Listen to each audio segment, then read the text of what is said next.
Hello, Jeando. Hello, Kevin. So, F.M. Alexander's one of his, well, his most famous book is called The Use of the Self. So, what does he mean by this phrase, and what does he mean by the word use? What is he talking about? Does it refer to a real thing? Is it just a word he made up, and it's not clear how he uses it? So, how would we define it? How do you think Alexander defines it? How do you define it? And then, how do we use the concept use in a lesson of initial Alexander technique?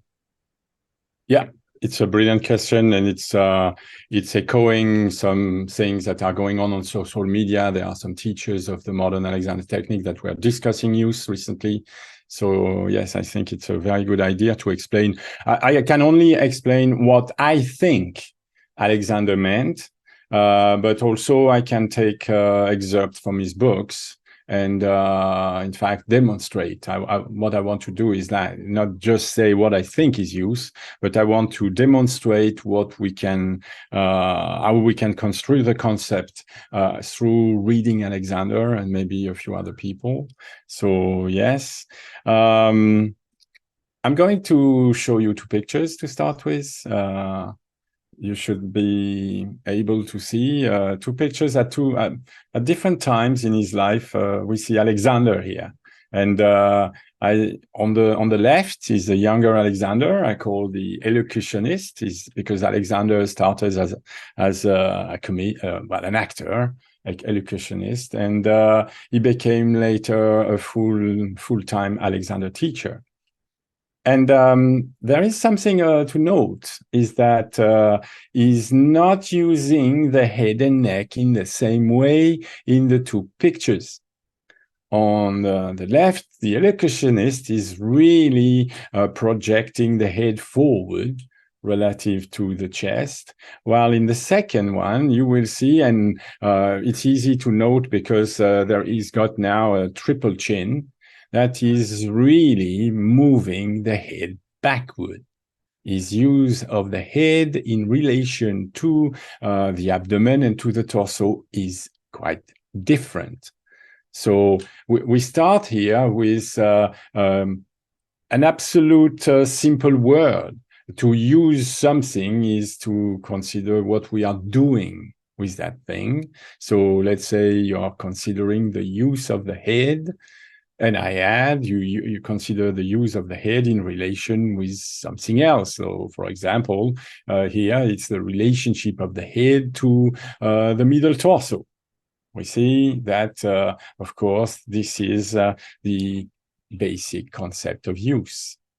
Now, a concept can be really familiar, yet it does not mean that it is well defined and that it is linked properly with the context and the actions to which it is meant to refer. This is exactly what happens to the concept of use. So I had this idea to look, for example, at the effort of modern Alexander teachers, and they try to debunk the concept of use. So I found recently on social media a teacher, an American teacher called John Austin, and his opinion is very interesting. He says use, like most of Alexander neologism, is an unnecessary concept that only add confusion and can be translated into ordinary language if the Alexander technique teacher is willing to give up on postural metaphysics. Okay, I will tend to agree on the second part of Austin's comment. As you know, I've long advocated that we should refuse the idea that good use can be transmitted by the manipulation of an expert teacher. That's what I think Austin is referring to when he talks about postural metaphysics, like transmission of use. Okay, that is what I think he wants to say. I'm not so sure. But is it true that the concept of use cannot be understood and is therefore unnecessary? In a technique, the concepts are used to really explain the connections that are not apparent but exist in between different parts of the mechanism, for example. So in a technique, unnecessary concept cannot exist. We cannot have something that we would call use, and that is just adding confusion. This is impossible. So the use of the self is apparently one of these concepts that is vague and unclear and improperly linked with actions.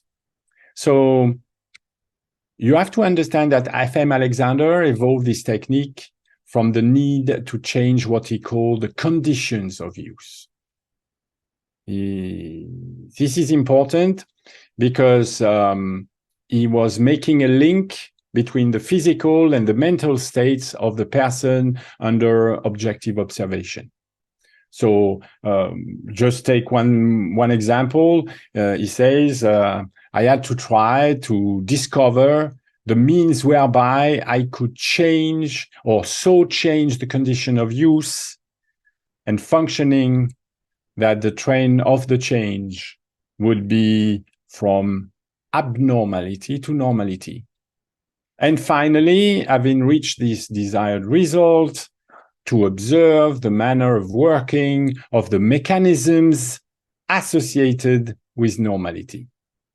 The experience inherent in the carrying out of this work led as a natural consequence to the evolution of a technique by means of which desirable conditions can be restored and maintained. Well, of course, it's desirable condition of normality, a desirable condition of use.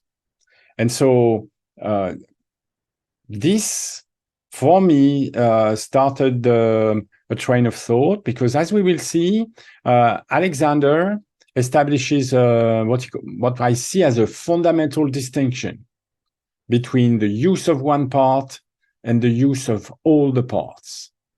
The conditions of use we are talking about here are plural. They are not singular.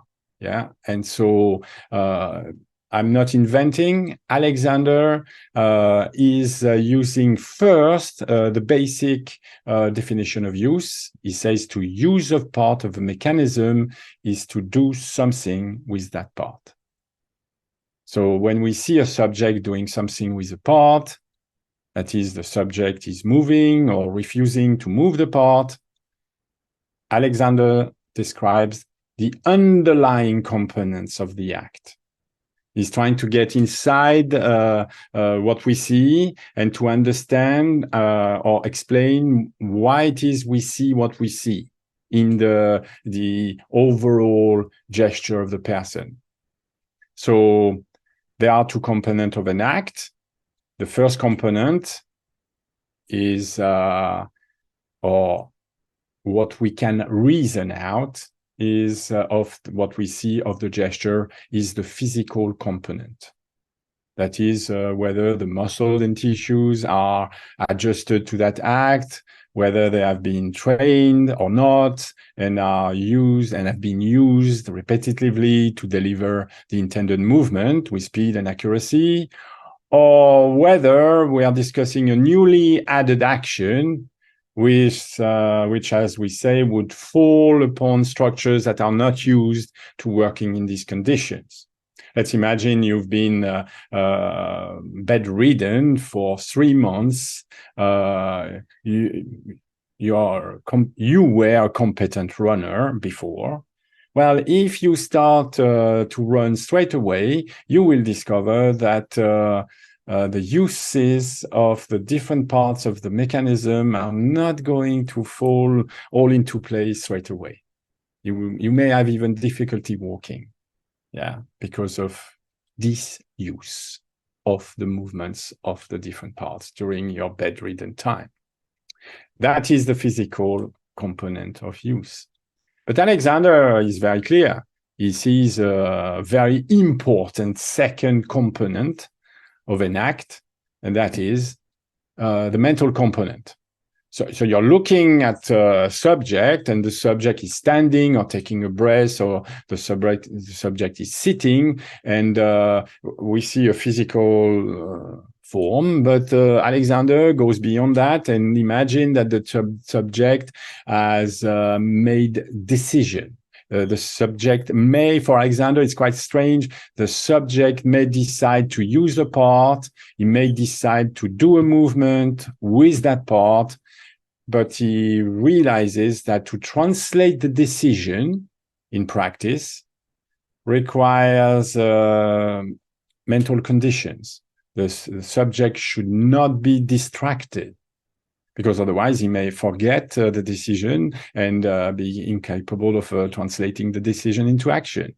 Also, the subject has to develop the confidence. Alexander is very strong about the confidence that one is not doing the very opposite of what he wished to do and thought he would be doing. There is a problem of translation in acting between the decision to move or not to move a part during an activity and the effective performance of the decision when the activity is taking place. So this is another excerpt from The Use of the Self, where Alexander discusses this decision to act or not to act.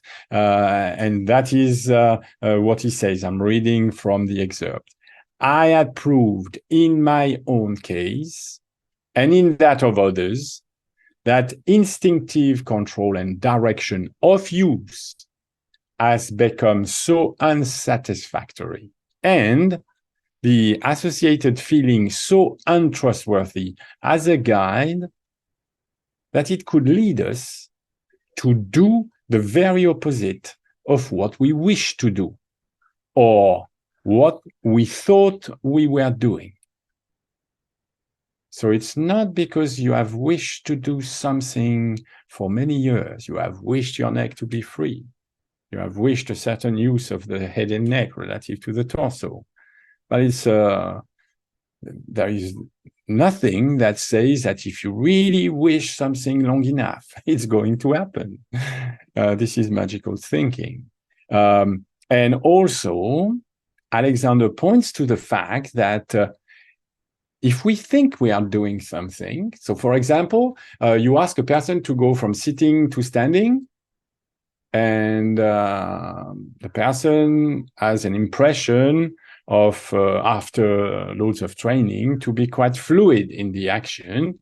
So the person thinks that she's doing a nice poised gesture from sitting to standing. She thinks she knows what she's doing. We film sessions. We record sessions to have, in order to have a possibility to consciously control whether what the person has wished to do. So we said to the person, we want you, for example, to make a decision not to throw the middle torso forward at the moment of rising from the chair. And so the person is, in fact, asked to make that decision in practice. And maybe the person will think that she is doing exactly that. Well, we use a camera because obviously it's not because we think we are doing something or because we think we are feeling something that action is taking part. So there is a difficulty to react in the way previously decided.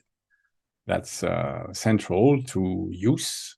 The use of the part is not easy. There are Alexander points to misuses.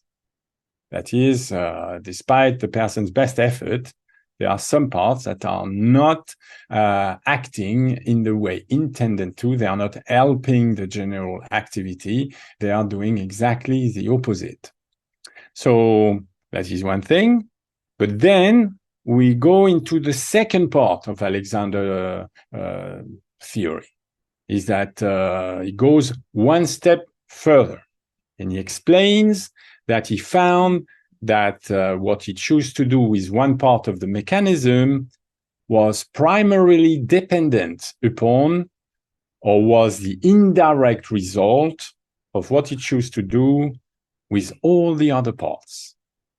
So we have a new distinction between the use of a part, what it is you choose to do, what it is you are actually doing with the neck, and that law of structure, where Alexander explains that this particular action, the use of the neck, in fact, is not due to the defect in the use of the part that are most immediately concerned, but that it's the indirect results of defects in the general use of the self.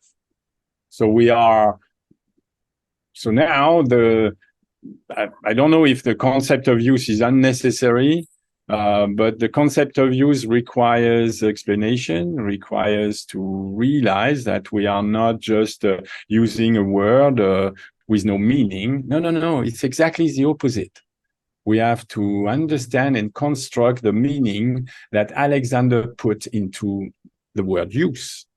It's not, it is, well, I could say it is true that we have to make an effort to understand what Alexander was trying to impart us, what he was teaching his student. It's not the habitual concept of use that we have, the everyday concept does not help to understand what Alexander is talking about. Alexander is talking about the defective general use of the psychophysical organism as the reason for the specific problems that the person may encounter. So again, let's have a look at what Alexander is saying. So here you will see a quote from The Constructive Conscious Control of the Individual, the second book. I will read from it. So there is a quote and there is a picture. So the quote is, "Here, we wish to refer only to the defective general use of the psychophysical organism during these attempts." And so these attempts are attempts at standing or attempts at taking a deep breath. And what do we mean by defective general use? Well, it's not the same question as what do we mean by use. We mean defective general use as conditions that are going to affect the use of the specific part. The use of the neck, and we will see the use of the torso. So Alexander is talking about conditions of abnormality.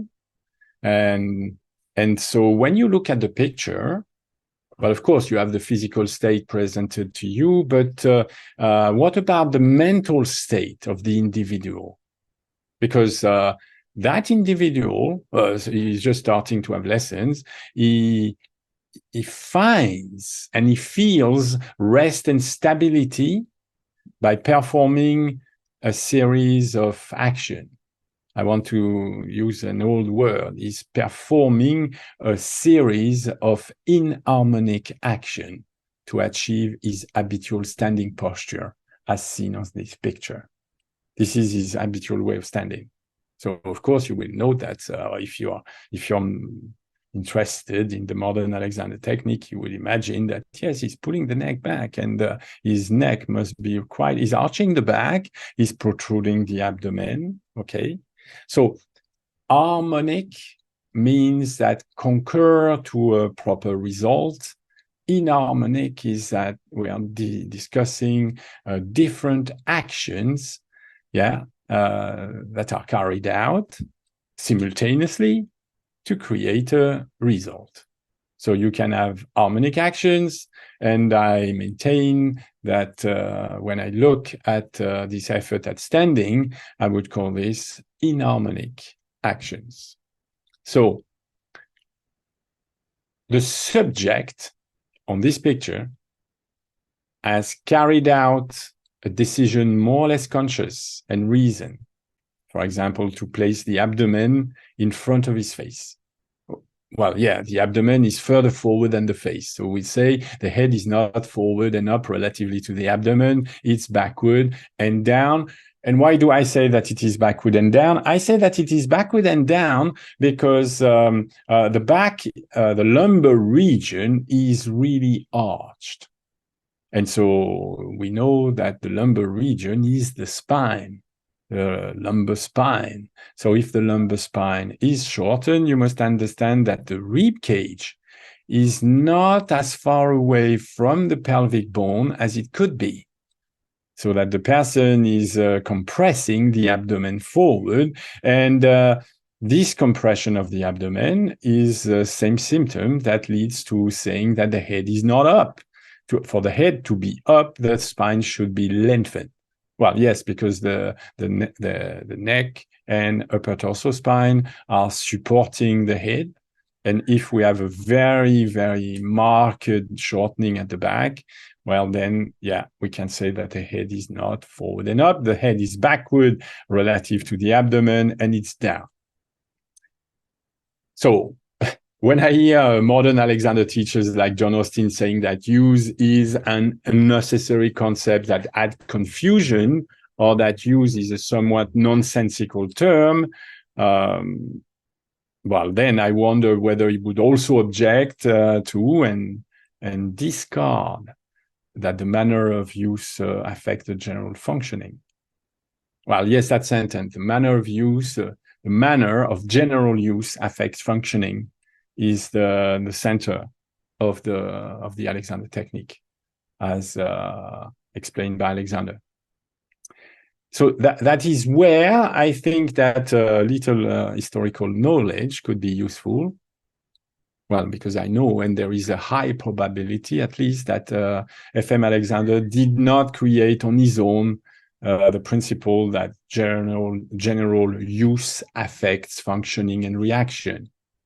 So retracing our step toward the origin of the expression may help us understand better the concept of use. In fact, it's what I did myself. When I wanted to start understanding the concept of use, I assumed that Alexander was not the first, or he was not a genius that would create from nothing. I thought that there were already before him people that were in the same, more or less the same ideas. So I started to look at Alexander history. And as I've already explained many times, he said, or he maintained, that he was a Delsart teacher. That is not proven. But yeah, why not look into Delsart and the Delsart followers? And indeed, it's a strong point of the Delsart followers that the many concerted action or inharmonic action that the subject is doing all together to stand or breathe will in time affect his functioning, physical and mental.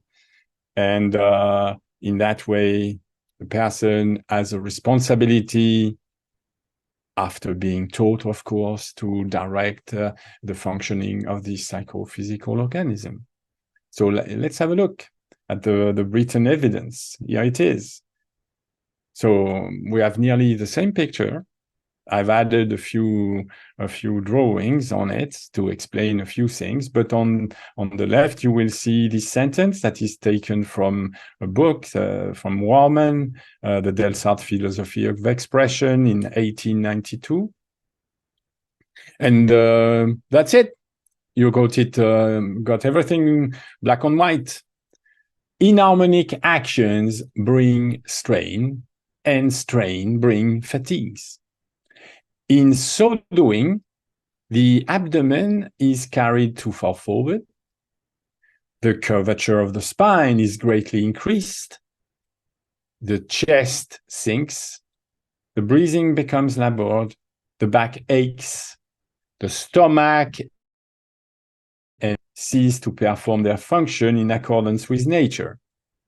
And the result is not only inharmonic poise, but inharmonic action of all the vital organs.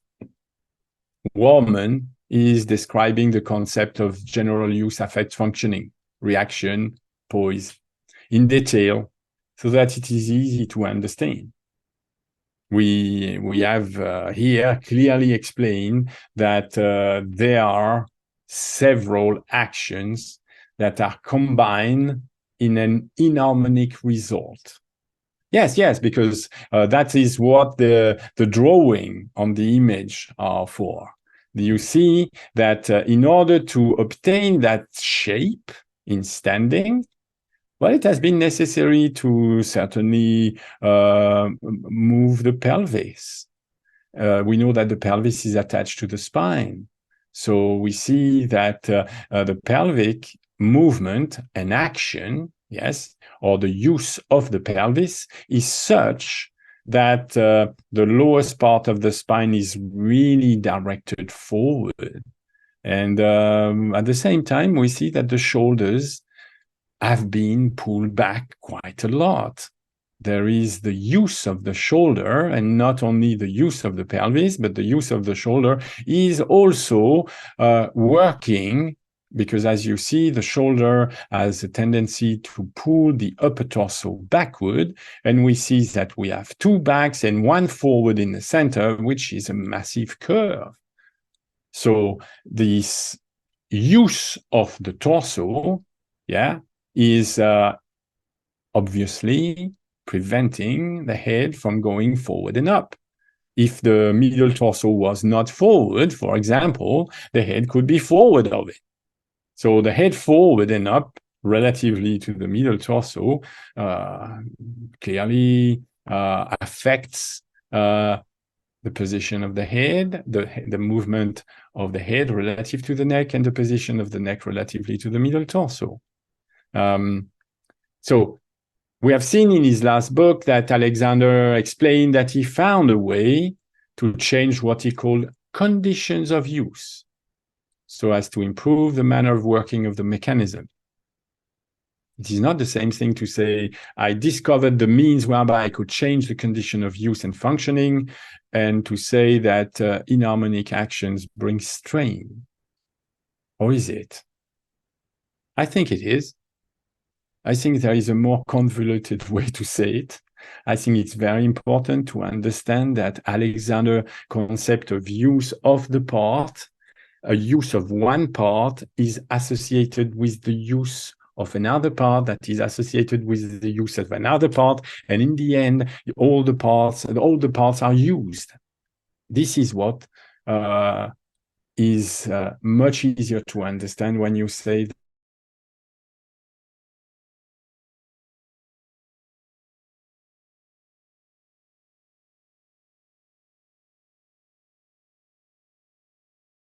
Alexander. If you haven't read anything from others, that wouldn't help to understand what he meant. But it could seem that Austin is not far from the mark. The gentleman that said that use is an unnecessary concept.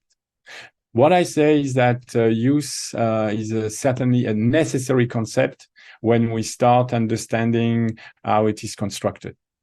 When we start to construct it to ourselves and develop the conscious understanding, then use can be very, very interesting.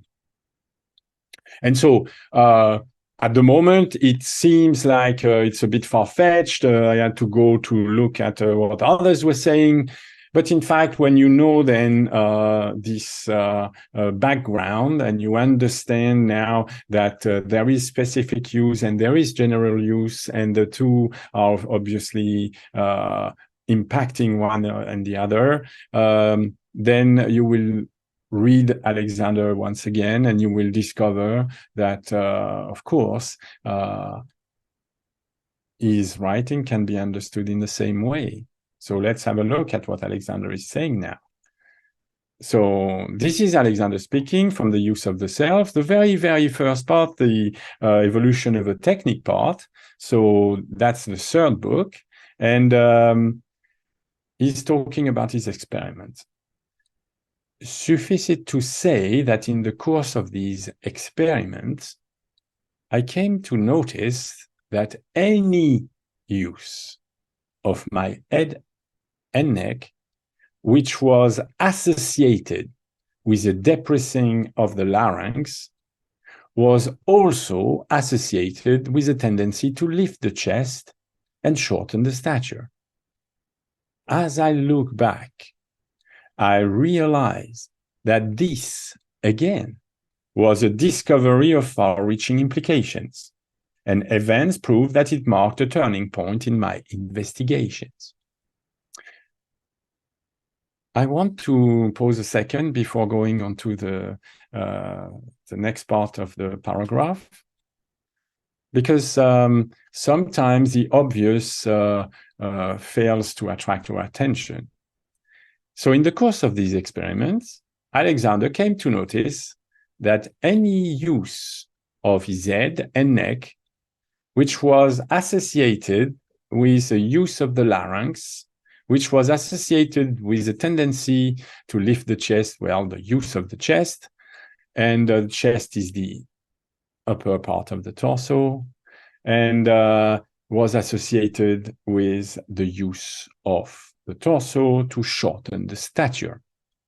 Alexander is clearly associating the use of the different parts. So you have different actions that are co-occurring and concurring to produce the general back use. So this is very close to what Wellman was saying. It's said differently, but it's easy to, well, recompose what Alexander is talking about. So what is Alexander saying now? He's saying that this new piece of evidence suggested that the functioning of the organs of speech was influenced by my manner of using the whole torso, and that the pulling of the head back and down was not, as I presumed, merely a misuse of the specific part concerned, but one that was inseparably bound up with a misuse of other mechanisms which involved the act of shortening the stature. So we see that you cannot separate the use of by the manner of using the whole torso. And the manner of using the whole torso, suppose using the parts of the torso also, because they are associated with the shortening of the stature. You can only shorten the lumbar spine by, as you see on this picture, by creating that movement of the pelvis, that movement of the shoulders, and that movement of the middle torso. So we have evidence that Alexander really thinks that the general use of the self is first, well, the association of all the use of the parts, but then that is where Alexander is genius. He reverses the idea and finds that there is no way you can change, let's say, for example, the use of the neck if you do not change the general use of the whole mechanisms. So let's continue, same paragraph, same book. If this were so, if the functioning of the organ of speech is influenced by the manner of using the whole torso, this is the previous sentence, it would clearly be useless to expect such improvement as I needed from merely preventing the wrong use of the head and neck.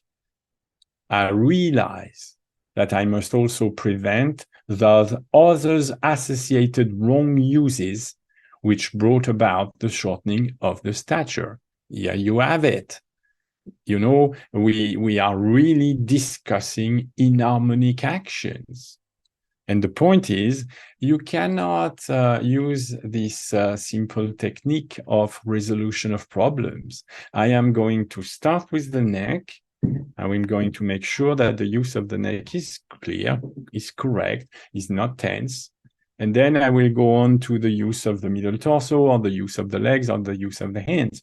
It's quite clear that Alexander needed a means whereby changing all the actions at the same time. So shall we stop the investigation here and say, well, the use is a neologism, that it's a word only understood by a deranged Alexander?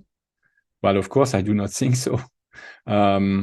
So there is a second part to this, where I will show different pictures. I know many students, they want to see what is this idea of use of the self, how does it work, why is it that a person is doing something, and what are the parts that are used by that person. But I think that will take us a long way into time. So for the moment, I'd like to see whether you have questions or comments. Yeah, I have a comment about the Warman quote. So it's so close to the things Alexander said, it's kind of hard to imagine that he isn't influenced by Delsart people. You know, he's talking about how the effect of the actions on the vital organs. Alexander uses phrases like that. He just doesn't, I don't think he says harmonic or inharmonic. He just says use. No. Or, you know, he seems to he makes that into more natural sounding language, but he's still using it in a technical way. So so really your use could be harmonic or inharmonic, to use the older phrase. And I just think that book is available free on the internet. Everybody can go and download the PDF of that. It's an old book from the 1800s. Very interesting. Yeah, it's so. I agree with the modern Alexander technique, like Austin saying that it's not very clear what how we use the concept of use. So it's necessary to explain to our pupils. This is not just a theoretical discussion about the concept of the technique. This is part of the lessons. I absolutely need the student to understand that we are not going to try and affect the neck directly by thinking that it is free, that some sort of projection of an activation on the neck. Certainly not. We want solely for the pupil to discover that there is logic, that there is in the results, that there is logic and reasoning in the construction of actions, and that they can understand how they are interfering or how they could improve the use of the neck. But they will certainly not improve the use of the neck by thinking of the neck. They will improve by, in fact, changing how they make decisions. We will see that in his last book, that's the next part of my presentation. So I often hear Alexander technique teachers saying that use is not really defined in Alexander's books. Wow, that is strange. To me, that is the strangest thing to say. Because use is absolutely... Alexander has really spent time and different books to define what the concept of use. And the best definition is in the last one, Universal Constant in Living, 1942, at the end of his career. He's still using the concept of use, but there it becomes really useful. Because for him, use is just a series of decisions. He considers that if the person is standing or sitting in the way she does, it's because she is, in fact, performing a series of decisions. They are default decisions. They are not reasoned decisions that the person knows she's making. No, these are decisions that have grown, that have developed out of her subconscious development, subconscious control of her stature. She has learned to sit, she has learned to stand, she has different ideas about what is good. She has been told that the neck should be free. She had been told that the back should lengthen and widen, that she should lie on a flat table to make an alignment, this big concept of alignment that people refuse nowadays. They are asking their pupil to lie down on the floor on tables all the time, and they say, no, we are against the concept of alignment. It's very funny. So that person is, in fact, making default decisions. These default decisions are, in fact, realized in practice. And what is the Alexander technique? The Alexander technique is a very simple technique in the sense is that we are going to ask the person to concert, or Alexander used also the term combine, several decisions of movements at the same time. It's exactly the Delsart plan. You have your attitude, your gestures, your position can be described as the result of inharmonic actions. You need to consciously order harmonic actions. And you need to check on the mirror, on a video recording, that you are translating these verbal orders that result from decisions, reasoned decision, and you want to translate them into practice.